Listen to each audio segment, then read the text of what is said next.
Welcome everyone to this brand new edition of 5 Round MMA. My name is Alex Ramirez alongside my co-host Albert Cita. Albert, it's WrestleMania week, my favorite week of the year. Bigger than Christmas, bigger than 4th of July, and bigger than any national holiday. It's WrestleMania week, brother. How are you feeling? I wish I could be just as hype as you. Yeah. And don't get me wrong, I've been trying to hype myself up. I've been watching nothing but the WWE Network this past week. Watching old matches. I've been watching what I'm into right now a lot is that 24-hour. The documentary, the 24, yeah. And I've been trying to hype myself, but I will give this. Screw the whole Jake Paul angle, Logan Paul angle. Uh-huh. But man, Sami Zayn has some dance moves, bro. Dude, what a heel! Like, if anything good that came out of this whole thing is Sami Zayn shining like the heel he is. And I mean, me and you seen him. We know he can play heel, and I think it's finally. I think they're not putting too much attention to this match, that they're letting them go, and I think we're seeing Sammy like just shine. I like that. We'll talk about that later on. But yeah, it's almost just too much stuff going on where some guys are like, hey, you guys handle it, right? Take care of it, and we'll go from there. You guys know what you're doing, right? That's a good point right there. But man, it's WrestleMania week, the Hall of Fame. Usually during pandemic times, this week would be filled with every wrestling promotion doing these special events. I think if you remember, whatever city WrestleMania was at, every single wrestling promotion would have a convention, would have special events like Ring of Honor. All these people would have, there was like that star cast, meet and greet. If you were an autograph collector, it'll be the beautiful week, because who isn't at the conventions? Yeah, and you had the WWE Access with the Fan Fest, all that stuff. And then again, the WrestleMania, WWE, and then the smaller ones would kind of go around the area and have their own stuff here. So it's literally a week full of festivities for wrestling fans. We're almost there. WrestleMania is going to have fans in attendance. Roman Reigns said, hey, it's going to be social distancing, CDC guidelines, all that stuff. So that's going to we'll get to that stuff again, too. But, man, WrestleMania week, I'm hyped. I'm pumped. We're almost there. A lot to talk about this week. It's going to be a different format show. We're going to have a WrestleMania preview. 2 nights. We're going to go over everything. It's our version of UFC Fight Night, right? Exactly. We're also going to talk about some MMA news, a little more outside news of professional wrestling as well. A lot of stuff to go about here. But real quick, too, before we get started, have you seen Kong versus Godzilla, Godzilla versus Kong, whatever it's called? I saw it, and I approached it just like I approach any MMA fight, right? I saw round 1. I did not like it. The guy that was supposed to have the advantage didn't have the advantage, which I don't want to do no spoilers out there. And then we got 3 rounds. Yeah. But the 3rd round was turned WWE was 2-on-1. Yeah. But overall, I mean, it's one of those movies that it's okay, because all you have to do is just kind of turn off the light switch in your head and just watch. But other than that, it's okay. I don't think I'm ever going to see it again.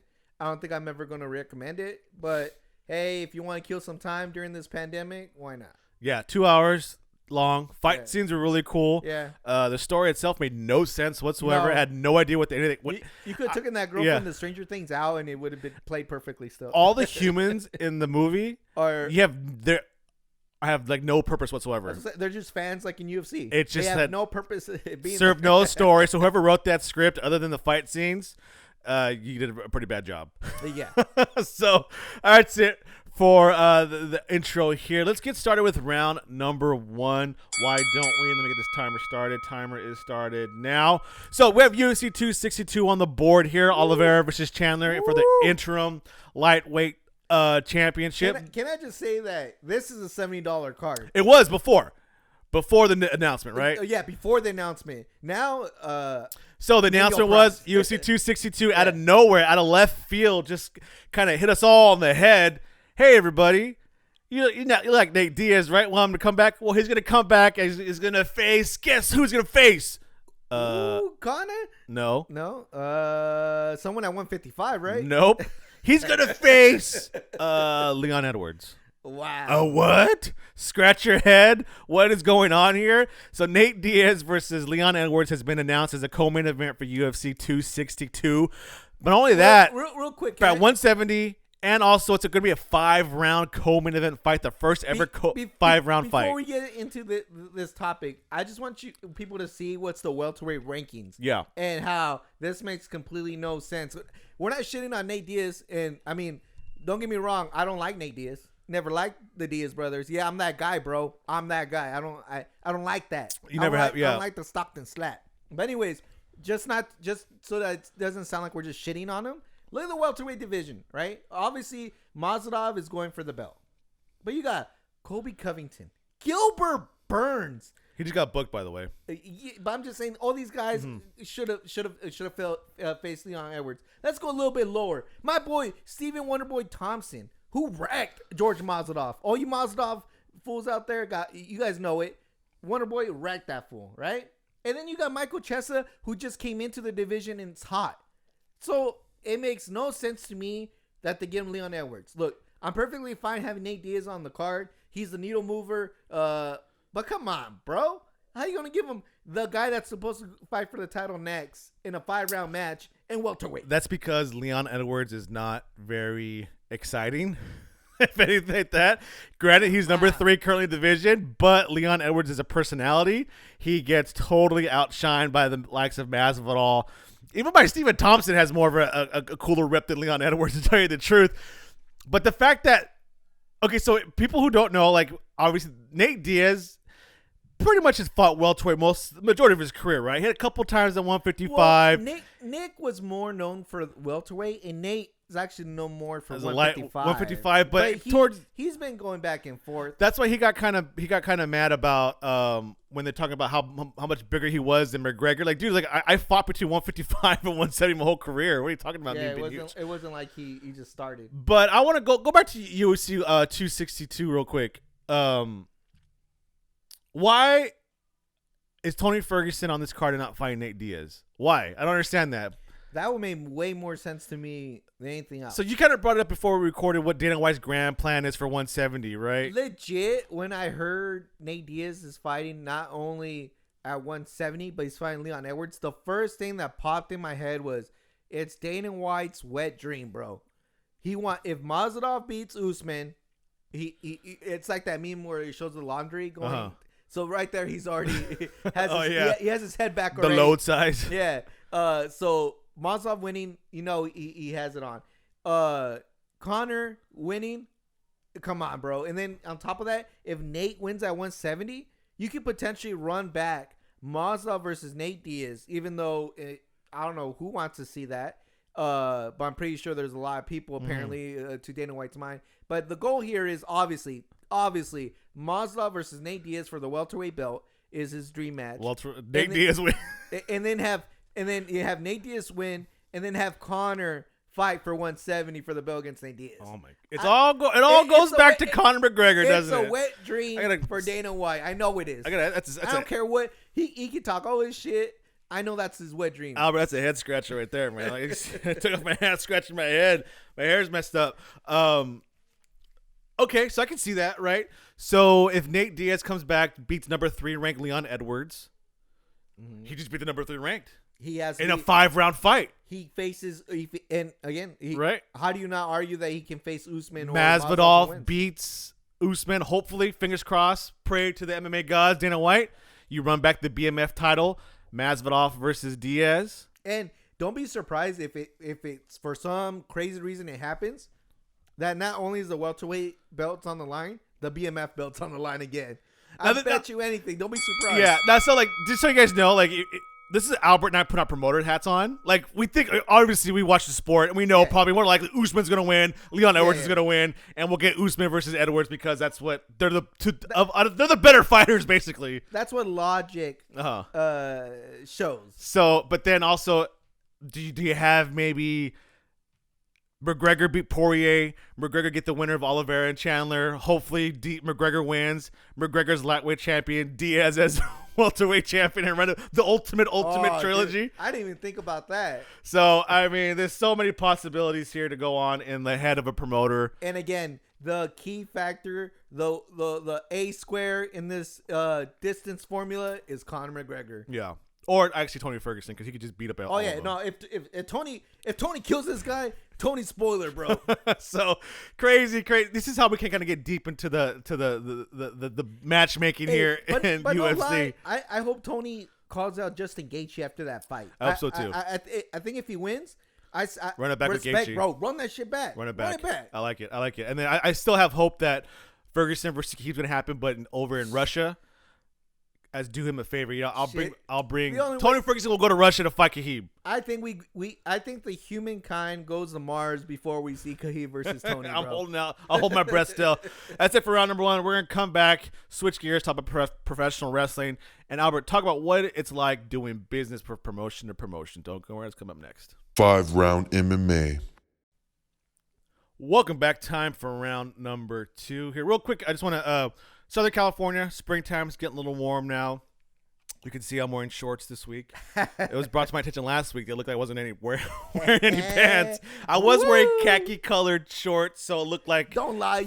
You were in your boxer brief, getting a little bit too comfortable. And the gray couch. On the gray couch. So I am wearing kind of grayish shorts this week, so I thought that was kind of funny. And I went and looked back at the video. I said, yeah, totally looks like I'm not wearing pants.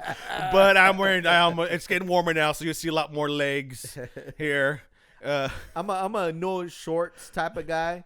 But I did stop wearing the sweaters. Okay. I think I did get a comment that guy must really love the Dodgers because I always wore my Dodger sweater. Hey, okay. Now I just wear Dodger shirts now. Yeah. All right. So now we're round number 5 now. So round number 2. Sorry.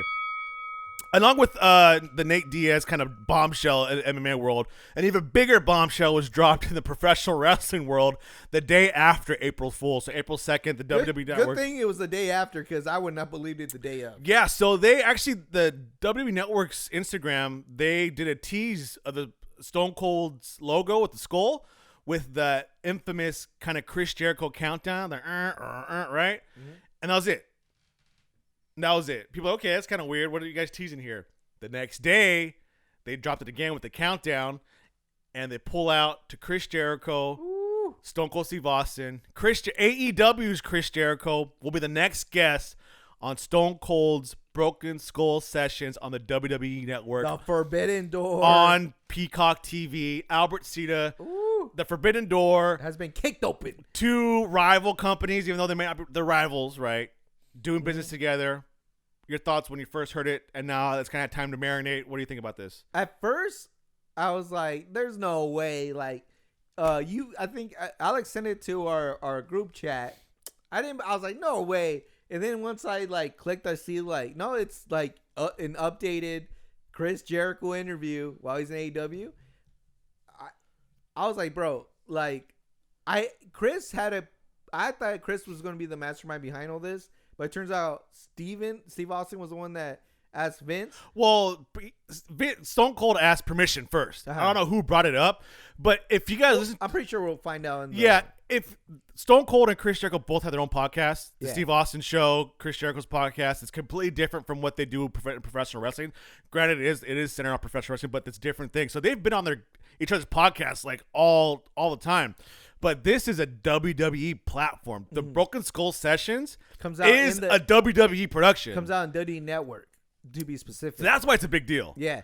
And again, the first thing that went back in my head too was how it's just, to me, the irony of it. Vince is best known for destroying the territory system. Right? Back in the day before Vince took over the world, it was pretty much like if I had Macho Man and you had Andre the Giant, we'll share them. But if you want to see more Macho, you come to my territory if you want to get more Macho, right? Yeah. And then they'll just share their wrestler, their top guys. Vince came along and said, I'm going to take them all. And I'm going to broadcast them nationally as opposed to syndication. So, so go back to, supposedly Stone Cold just texted Vince McMahon and said, hey, is it cool if I have Chris Jericho on? And Vince just gave like a thumbs up. Stone Cold, well, let me wait again, make sure he knows what I'm asking. Are you sure I could have AEW's Chris Jericho on? Vince said, yeah, sure, no problem. And there it is. So we've seen now New Japan. Oh, no, we've seen Impact and AEW working together closely, sharing talent. Technically, we saw Kenta make an appearance. New Japan and AEW. So technically, the door's there too. And now this is the last door that needed to be open. But do you really see AEW guys wrestling on WWE television? This is what I see. I see Triple H working over Vince, and don't be shocked if we get an NXT AEW No way. Get out of here. pay-per-view. I see it. Maybe it won't be the matchups we want, but there'll be something. Just to tease the waters, right? Because like I go back to what Triple H said, like we're open for business. He had a Press comment or conference, yeah. quote saying that they're open for business. If it's good business, we'll do it. And the more I think about it, is like right now there is so much money to be made in wrestling, like so much, and it seriously just takes a couple of steps. I mean, it'll blow my mind if I see a poster, Adam Cole versus Kenny Omega, NXT versus AEW, or you don't even have to go that high up. You don't even gotta go high up. I think if you do just like Adam Cole versus Orange Cassidy, you gonna tell me that's not gonna bring in numbers? Yeah. I honestly think this is just, everyone having an open communication, but it's all going to lead up to something. It better lead up to something. So, but let's say that 2 years have passed, nothing happens. I think this is going to be looked down on in the future. It's going to be one of those things that goes down in wrestling history, where, it was when Vince Russo did his stupid pole-on match, and that was Viagra and a pole match. Yeah, and it just be like, dude, wow, they just really dropped the ball. Yeah, I agree with that. We'll see. I mean, the top stars in AEW are Jon Moxley and Cody Rhodes, who are both from WWE. So we've seen those matches. Not even there. Yeah. You'll have to let guys like MJF, Sammy Guevara, the Young Bucks, Kenny Omega, Hangman Page, those are going to be the ones you push. I don't want to see Cody Rhodes try and come in and invade NXT. I know he is. Because he already had his chance. He could have cut it in WWE. Look. He's a WWE reject. I don't want him. If WWE versus AEW ever happens, I don't want to see Cody at all. I don't want to see Jon Moxley because they both couldn't cut it in WWE. It makes perfect sense to do Cody Rhodes versus John Cena. It makes perfect sense, bro. It makes perfect sense for Cody Rhodes to hang out in the back and not do anything. That's it for round number 2. We got one more round coming up before our Wrestlemania preview. Don't go anywhere. It's coming up next. 5-round MMA. Welcome back. Time for round number 3 here. So, Albert, we're kind of last round. We're talking about companies working together, and we touched upon AEW and Impact working together. And you kept saying, New Japan was sprinkled in there, and in our group chat, you kept saying the grand scheme is Kenny Omega versus Ibushi to combine all the belts. It's gonna happen. Kenny Omega has his shot at the Impact title in a couple weeks here against Rich Swann, and it's gonna be once he wins that, he's gonna go after Ibushi, and it's gonna be the Golden Lovers versus each other, and it's gonna be this great match. But then what happens? This just recently happened. Will Ospreay defeats Ibushi, is now the IWGP Heavyweight Champion. Albert, explain what's gonna happen now. What happened to your grand scheme plan? Bro, first off, let me tell you, I would legit lose sleep because I was just thinking about that poster of seeing Ibushi and Kenny. Like, legit, like, I'd be daydreaming sometimes, just wondering, like, man, what would be the rest of the card? And then the bombshell drops when you send over the info. And then at first, I was shocked, and then I was like, no, dude, I gotta think like Kenny. And Kenny's always one step ahead of everybody. I don't know if people know. Like, Kenny just gets it. If you guys follow Kenny on social media, he's on another level. He just gets it. He's a guy that I feel like me and him have some spiritual connection, and we just get each other. All right? With that said, this is even better. Will Ospreay winning is now the IWGP Heavyweight Champion. It's even better because now Kenny can go and face Will Ospreay, beat him, get all the titles, right?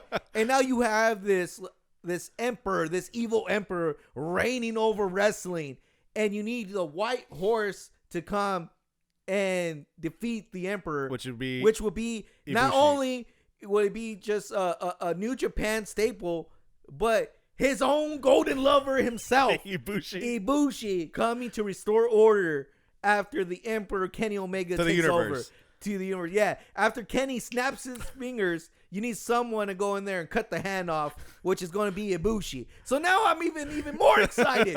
I don't care. At first, I was bummed out, and now I'm in I think I was at a 10 before. Now I'm in at a 12.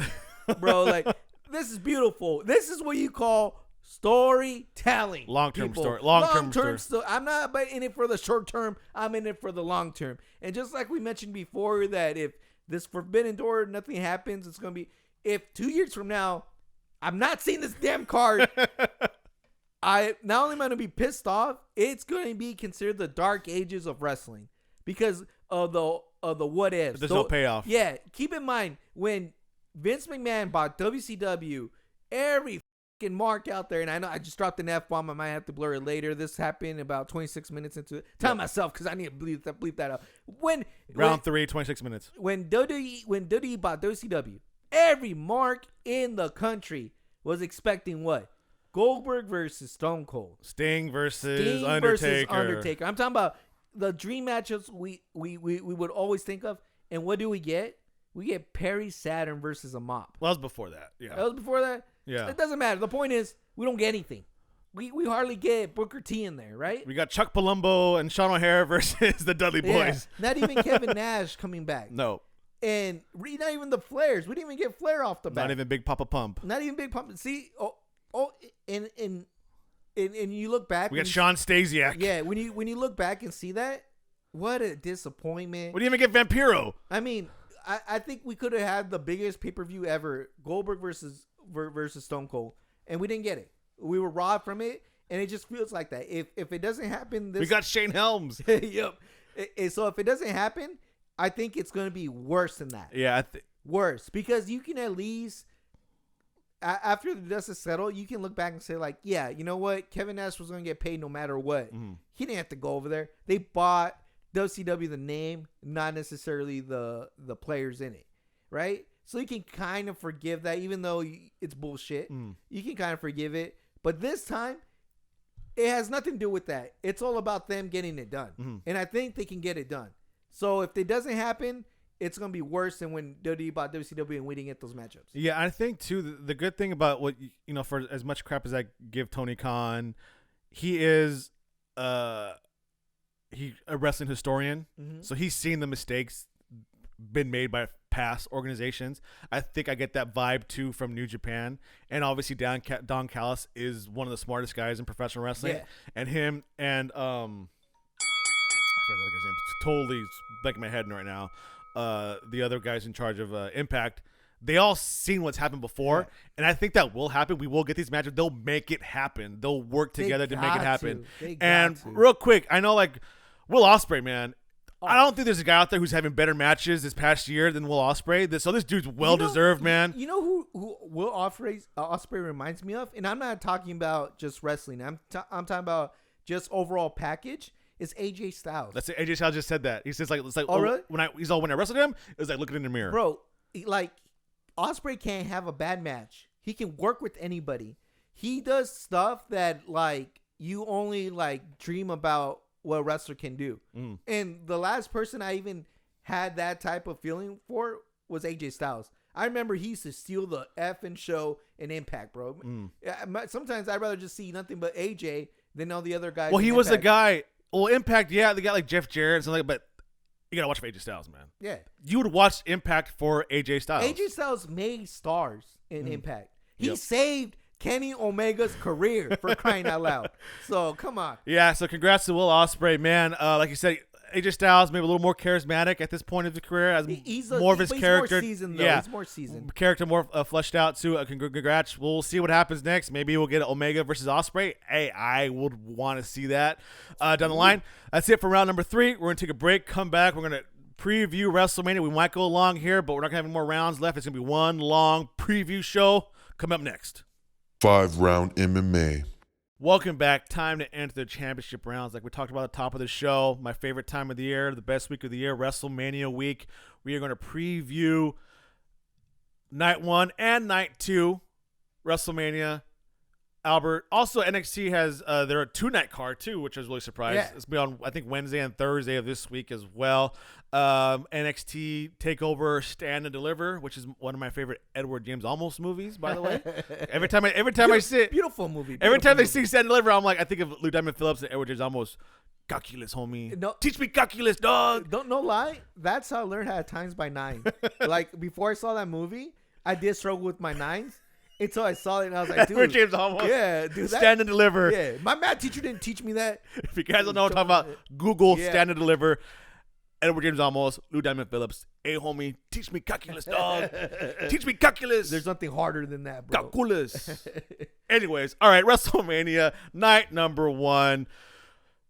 Just off of the bat, we got the WWE Championship, Bobby Lashley versus Drew McIntyre. You got the SmackDown Women's Championship, Sasha Banks versus Bianca Belair.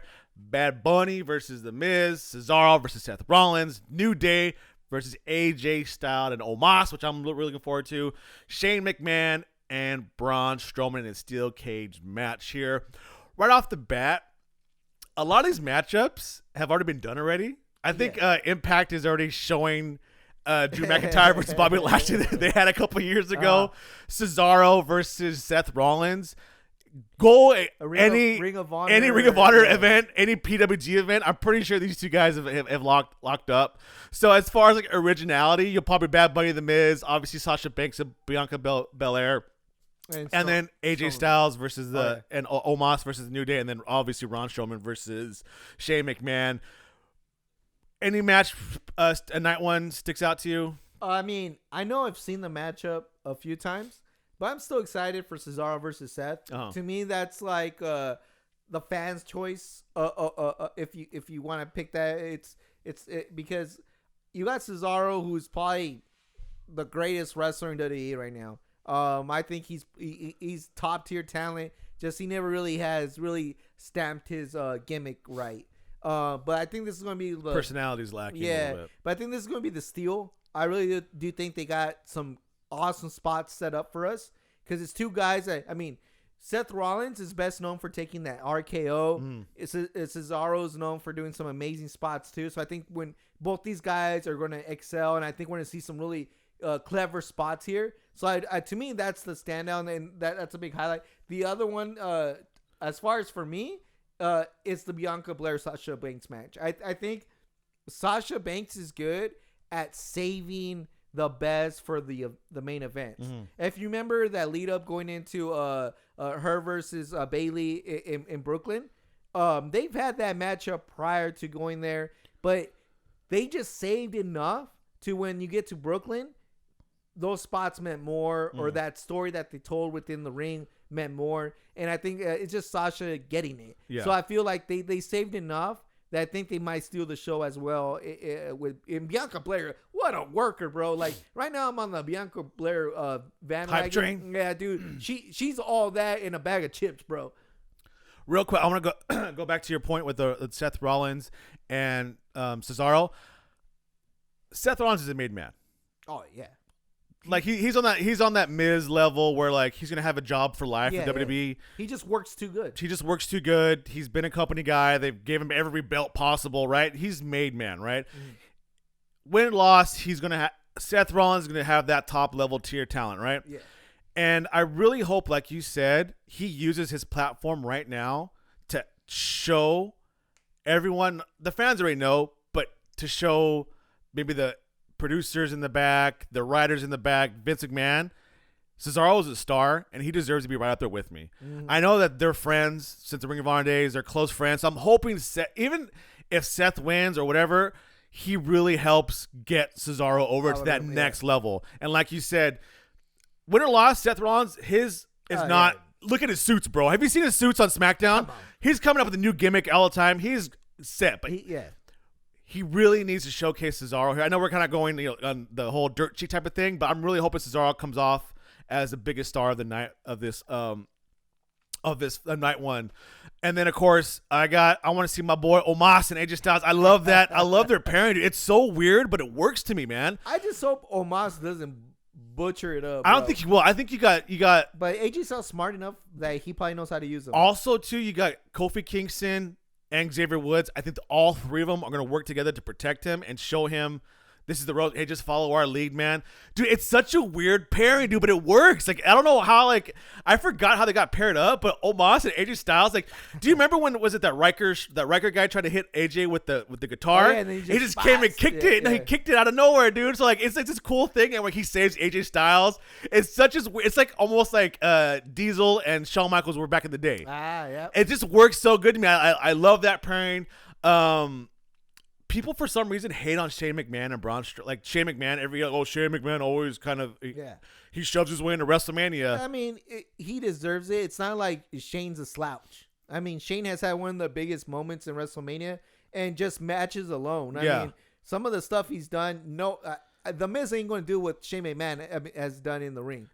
Let's keep it real. There's lots of wrestlers that won't do what Shane does. If you go back to see like Shane not paying his dues, go back to the King of the Ring, him and Kurt Angle. Yeah, they murdered each other. Yeah, almost. Literally. I think Shane McMahon probably could have died that day. And yet people, why is Shane in here? I honestly think this is going to be the most brutality of the night. Yeah, Shane is going to be taking bumps for Braun. I think he's going to. Not only he's going to take bumps. I think we're going to see some juice. Yeah, I think this is if there's some betting odds of who's gonna juice it up, I think Shane's gonna juice it up in this match. I really do think it's gonna be just a freaking beatdown. Yeah, and I think go back to Bianca Belair and Sasha Banks out of the four horsewomen.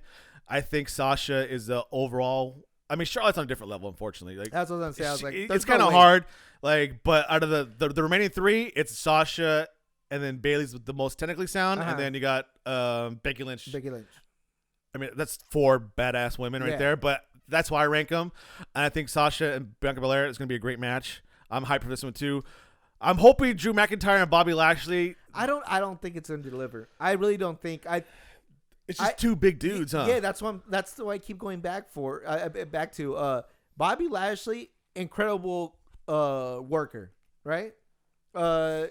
Drew McIntyre, incredible worker, but together it just seems off, right? Yeah, it's funny when two big titans meet, it never meets expectation. Think about it. Think of all the big titans. I mean, I don't care what people say. When Hogan met Ultimate Warrior, that shit was whack. Because who's gonna sell? Yeah, who's gonna lead? Yeah, and I hope they prove me wrong, but I am, as you just saw, I'm not that hype. I saw the Impact match. I was not impressed. I was not. To me, that wasn't even a main event. Now, do you think they kind of go the Goldberg versus Brock match and Someone literally treat it like a heavyweight match, like a true heavyweight fight in the UFC? Okay, where it could end just like that. Yeah. Do you think they go that route? Like, technically, I know like wrestling fans are so spoiled. We're like, oh, I want to see 15 minutes of this match at least. But sometimes it's better if you see 5 minutes of it. You're right. How many great UFC fights have we seen that don't even last one round? And that's less than 5 minutes. True. Right? We're so used to like, oh, I want to see a 15, 20, 25-minute classic. Not every guy is booked like that or can even wrestle. Not every guy's like Bret Hart or Shawn Michaels, right? It doesn't even call for that, though. Yeah. I'm thinking this should be like a 5-minute fight at that, and we'll go from there. Don't overbook it. Sometimes like you don't need to go 10, 15, 20 minutes. 5-minute round one heavyweight fight, UFC, MMA. If it ends, it ends. I like that better than forcing two guys to go 20 minutes and they're both gassed out, at the 10-minute mark. And I'm a big fan of both, so I really hope they prove me wrong. Me too. But something deep down inside tells me it's not gonna even register. Yeah, I think so too. Also, I got the Bad Bunny going over Miz. Well, of course. I mean, I don't know how you do not give Bad Bunny a WrestleMania moment, right? He's earned it, right? Like I can see the confetti like just dripping on that guy. If anything, this should be the main event for night one, actually. But I'm not gonna lie, this is gonna be what I consider my bathroom break. Every other match, I'm moving. I'm watching everything. Really, but and I am too. When we get to Bad Bunny and The Miz, I will be taking a bathroom break. Mm-hmm. No disrespect to both of them, but I'm not into the story. 2, I know I'm gonna get heat, but I really don't care for Bad Bunny. I mean, I don't really listen to his music. I thought you were gonna say you don't care about The Miz. I barely know how he looks. I legit, like, if Bad Bunny, like, if I didn't see the little goofy hair and like I was out in the mall, I wouldn't know who the heck he was. Same. Yeah, so I'm not trying to poop on them, but like I really don't have anything invested. Yeah, and then people for saying like, oh, The Miz is gonna be paired up with one of the most hottest musical acts right now, so good for The Miz. Probably get a bigger payday than anybody else on the card just for doing it. This was supposed to be a tag match, but I guess Damian Priest and John Morrison are both hurt, so they can't work. So now it's just they'll probably be on the outside. There'll be some interference. Yeah, I'm interested to see what The Miz does. I mean, the Lord proved that The Miz can work on this card here. So whatever, it's WrestleMania. I will give credit to The Miz if he can carry Bad Bunny and have a match, because I really legit don't think The Miz can carry anyone. Hopefully, So, and for he people can't carry no one. for people talking crap, man, you know what? Mr. T main evented the first WrestleMania. Which is fine. We had Snooki, But you forget, you had Roddy Piper. yeah, and Come on. Hogan and Roddy Piper. Paul Orndorff. Roddy Piper was not going to allow that to be a bad match. No, he wasn't. If Mr. T would have effed up, please believe Roddy Piper would be on. Neither was Paul Orndorff too. Actually, Yeah, that day. yeah. So, but we had Snooki on a WrestleMania card. We've had was it a sumo match between Akebono and I believe that. you know, Mayweather's been there. So a celebrity in WrestleMania. Mike Tyson. Mike Tyson fans, you should be used to it by now. If you guys are all hating on it, Win has not been a celebrity in WrestleMania. Yeah, So again, I'm not mad at the match, but I'm not interested in it because doesn't matter. yeah, okay. So that's night number one. I'm not invested. Saturday, April 10th. Night number 2, Sunday, April 11th. Universal Championship, the Big Dog versus some old guy, and then Daniel Bryan. The Raw's Women's Championship, Asuka versus Rhea Ripley. Woo. The Fiend, Bray Wyatt versus Randy Orton. The Intercontinental Championship match between Big E and Apollo Crews, even though it just happened at Fastlane. Kevin Owens versus Sami Zayn with one of the Paul brothers coming in somehow. Logan Paul. And then you got Riddle versus Sheamus for the United States Championship as well. And then you also got, the tag team matchup? You got Dolph Ziggler and Robert Roode versus the Street Profits. Is that supposed to happen on the pre-show or I don't know. And then remember, you got the Andre Giant Battle Royale and then the women's battle and royal? the women's Battle Royale. Where they're going to put it, I don't know. Okay, so let's on the confirmed matches for sure. I know that the original plan was supposed to be Lacey Evans. Is that her name? With the yeah, push? but she got pregnant. Was supposed to be for Charlotte. Yeah. And then it was going to be Charlotte versus Asuka, but then Charlotte got coronavirus, COVID-19, Yeah. so that's out. Now they're just going to throw in Rhea Ripley. Yeah. Now, does Ripley win, or does she now face? Is she now 0-2 in No. WrestleManias? I think this is her moment. I think Asuka had her moment. So I think Ripley. Not only does Ripley win, this sets up the Charlotte feud. Okay. Because Lacey Evans ain't coming back for a while. So I think they're gonna drop that, and I think Rhea Ripley is gonna then beef with Charlotte going on Monday Night Raw. It's gonna start off that way. It just seems too logical to me. I like that. I think that too. I think it's Rhea Ripley's moment to shine. What other? Of course, the main event is technically my favorite the whole of night 2, just because I'm a huge Daniel Bryan fan. I can see how they're trying to protect Edge by making this a 3-way instead of doing just one-on-one. I think It sucks anyway, so it doesn't matter. Yeah, but I got a feeling that Daniel Bryan it thrives for big moments now. I think he proved that when he won the WrestleMania. What wonderful! I think this time around he wants to keep it going. So I think Daniel Bryan's going to take the lead, obviously, in this match. And I think he's going to make Edge and Roman Reigns look really good. So I do think this is going to be a match, even though I don't like Edge. I don't like Roman Reigns. Hey, the big dog, bro. Oh, my. Edge, I agree with, but not the big dog. With that said, though, I think Daniel Bryan's going to lead him to a really classic match. I think this is going to go on the WWE Network pretty fast. Yeah, I think it's kind of weird because it's 3 wrestlers with 3 really different styles, and that kind of usually makes for a good match, I think. And then we already talked about Rhea Ripley and Asuka. But to me, the other highlight is the Kevin Owens, Sami Zayn. Just because, keep in mind, I hate Kevin Owens. I think he's trash. You've been saying this back on the Ring of Honor, PWG. I've been saying this. There's nothing new for you at all. I've been saying this back when I saw Kevin Steen. All right. So there's nothing new, but I do have to admit the chemistry between Kevin Owens and Sami Zayn it's unbelievable. You can go back to NXT and they just go back to Ring of Honor. Their whole feud was like the foundation of Ring of Honor almost. Sometimes 2 guys are not just friends, but they got this weird chemistry where like they just bring it out. And Kevin Owens' style, the other guy has to sell. That's his style, right? It's almost like the Ultimate Warrior style. But man, if you want to get someone to sell your moves, Sami Zayn's the guy. He has sold for that guy so much that he got it down to a science of how to sell a Kevin Owens spot. And with that said, they always knock it out the park. Mm-hmm. Even though it's not, again, we go back to the Cesaro and Seth Rollins match. I've seen it. They're all amazing. But I know they're gonna bring something new. I think this is the same category. I've seen it. It's amazing. But I'm pretty sure they're gonna bring something new, and it's just gonna be a good match. Mm-hmm. We both I'm Big E and Apollo Crews. We see what they kind of do. I don't know what they're doing. It'll be interesting, but I don't have that much. Yeah. We invested. both don't even talk about Bray Wyatt and I don't want to talk about it. Randy Orton. I don't want to talk. I think it's a trash storyline. Now, why is it is the Fiend completely done with? Let's go back to their last matchup, which was WrestleMania as well. They had good ideas. The execution was horrible. To keep cutting to the ring, turn into some. I remember that. Yeah, worms or whatever, and they kept cutting back. It was more annoying than anything.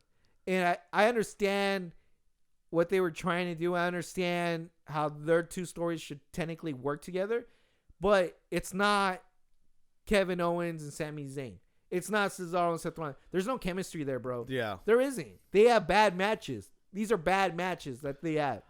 So just because they're going to make it all gimmicked out doesn't make me excited. I wonder if we are just now seeing the limitations of Bray Wyatt. Even maybe that's why Vince never put the strap on for a long time, where they always lost when there was the Firefly, the Wyatt family thing. We got why just give him the belt, man? Give him a wrong run. I was saying that, give him the belt, man. He deserves it. But now it's kind of seeing his matches are always whatever, never really memorable. And you kind of see now with I don't know if he's has input into it or what, but it's just kind of fallen flat. The part that annoys me is the best person to compare him to is the guy that he stole the finisher from, which is Mankind. Where Mankind was more gimmick driven, but I feel like Mankind still gave you more, right? You look back to that Rock versus Mankind matchup in the Royal Rumble where he just got beat up. It's the way he got beat up. You know what I'm saying? That makes it look good. Bray Wyatt doesn't do that. So I feel like he doesn't. That's a good point. Bray Wyatt, he's not supposed to be selling for anybody, right? So he doesn't really have a niche. But even The Undertaker, who is the most protected character of all time. I don't know any other character more protected than Undertaker. But yet, he's considered to have the best WrestleMania match with Shawn Michaels. So you know what I'm saying? I think too, Bray Wyatt's missing something to me. And I know he knows how to wrestle, right? But he's missing something to me that I don't enjoy his matches anymore. They're too gimmicky, and I'm kind of over it. Yeah, and I get that too, because obviously you have to, the biggest comparison for the Fiend Bray Wyatt is the Undertaker, right? The whole supernatural thing, a lot of cinematic, a lot of stuff. I would say Mankind though. Well, I mean, as far as presentation, right? Okay. So, but the Undertaker, he had this weird otherworldly gimmick, and he was a zombie or whatever bullcrap, Frankenstein. Yeah. But when he got his butt kicked, he really got his butt kicked. Yeah. They had to get these monsters up to get it because, one, he was such a big dude to begin with. So they had to get Yokozuna and everybody, and they had to bury him and literally kill this guy, right? They had to get Kane. So it kind of believable. But for Bray Wyatt, I kind of believe that Randy Orton should be able to beat him up no matter what, right? Yeah. Right? He's not very opposing. Right? Other than just having a scary mask. He's not really an opposing figure. He's a big dude, kind of stocky. He doesn't really have a great build. You see his his gut kind of hanging out. So he's not really physically imposing. And then the whole Alexa Bliss has got, bless her heart, she's playing to the best of her ability, but this whole thing is being kind of lost on that. So I'm not, again, if is it supposed to be cinematic, right? Is it? I'm not sure. It says we don't know, right? This is a preview from CBS Sports. They have in quotes. It's not clear if this will be a normal match, quotes, or a return to the quotes cinematic approach of many of the Fiend's match over the past. I think it has to be cinematic, right? Yeah, it has to be. And plus, at this rate, we seem to see a cinematic match every single time. So. Yeah, good for Randy Orton for doing the best he can, but I think Bray Wyatt and the Fiend after this one run its course, got to reamp it and just come back as come back with your brother, Bo Dallas, tag team. Is that it? Is that all the cards? Anything else? No, I think we're done. That's it. And then Riddle versus Sheamus. That's gonna happen. Oh yeah, we forgot about good old Riddle versus Sheamus, but it's gonna be a good match. Yeah, it's gonna be a good match. April 10th, April 11th, WrestleMania in front of a live crowd. They say that the first match is going to be a big one because they want that first match in front of live audiences to be a big, huge thing. So they're saying Bad Bunny versus Miz. They're saying it might be this match here. Whoa. It might be the World Championship match. Wow, who's main eventing? The girls? That's what they're saying. Sasha Banks versus Yeah, Woo! Vince wants to come back with a bang, I'm not even mad. and so I like that too. So expect big things here. WrestleMania. Wow, we'll try our best to have all the fallouts from that stuff next week in here. Might have another big show. Until then, make sure to follow us on Twitter and Instagram at FiveRoundMMA. It's FIVE Round MMA. Give us a 5-star rating. Give us a star rating on this show on YouTube. Leave a comment, please. Subscribe, turn on notifications. Again, and thank you for listening to us, whether you're on Apple Podcasts, Podomatic, Spotify, wherever you get your audio podcasts, or you're watching us on YouTube. Thank you so much for tuning in. We'll see you guys next week. Thanks for tuning in.